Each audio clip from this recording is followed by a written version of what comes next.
હાય weavers, તો આજે આપણે બનાવશું દમ બિરયાની. એની માટે મેં 1 કિલો ચિકન લઈ લીધું છે.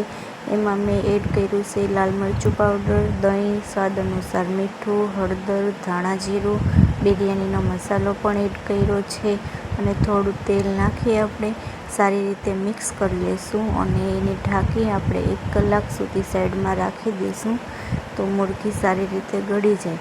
પછી આપણે ઓનિયન લઈ લીધું છે. ઓનિયનનું પેસ્ટ કરી આપણે સાઈડમાં મૂકી દઈશું. પછી લીલા મરચાં, કોથમીર, ફુદીનો, જિંજર, ગાર્લિક એનું પેસ્ટ આપણે તૈયાર કરી લઈશું.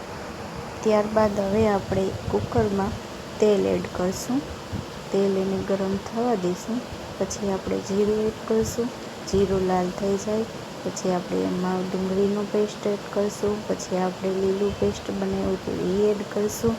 હવે આપણે એમાં મુરઘી ચેક કરી લીધી છે. મુરઘી સરસ રીતે મિક્સ થઈ ગઈ છે તો આપણે એમાં મુરઘી પણ એડ કરી દઈશું.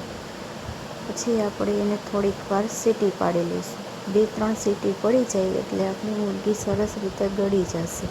તમે જોઈ શકો છો મસાલો એકદમ સરસ રીતે થઈ ગયો છે તૈયાર. હવે આપણે થડ કરી લઈશું. તો મેં ચોખા પહેલાં બાફી લીધા હતા તો પહેલાં નીચે તપેલામાં તેલ થોડુંક લગાવી નાખશું એટલે ચોખા નીચે બળે નહીં. હવે આપણે ચોખા એમાં એડ કરી દઈશું.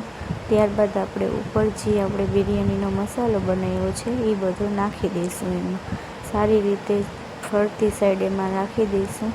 આપણે એક જ થડ મારી છે. તમારે 2 થડ મારવા હોય તો તમે મારી શકો છો.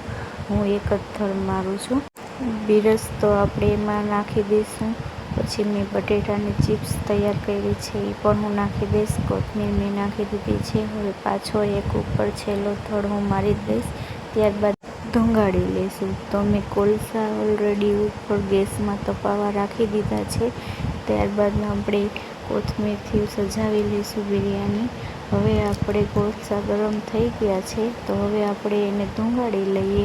તો મેં થોડુંક ઘી એડ કરી એમાં માથે છાપું નાખી દીધું છે એટલે હવા બહાર ન જાય અને સરસ રીતે એને ધુંગાળી લીધી છે. હવે આપણે સર્વ કરીશું.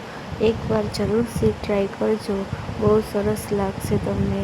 જો તમને મારી આ બિરયાનીની રેસીપી ગમી હોય તો ફોલો અને લાઈક કરતા ન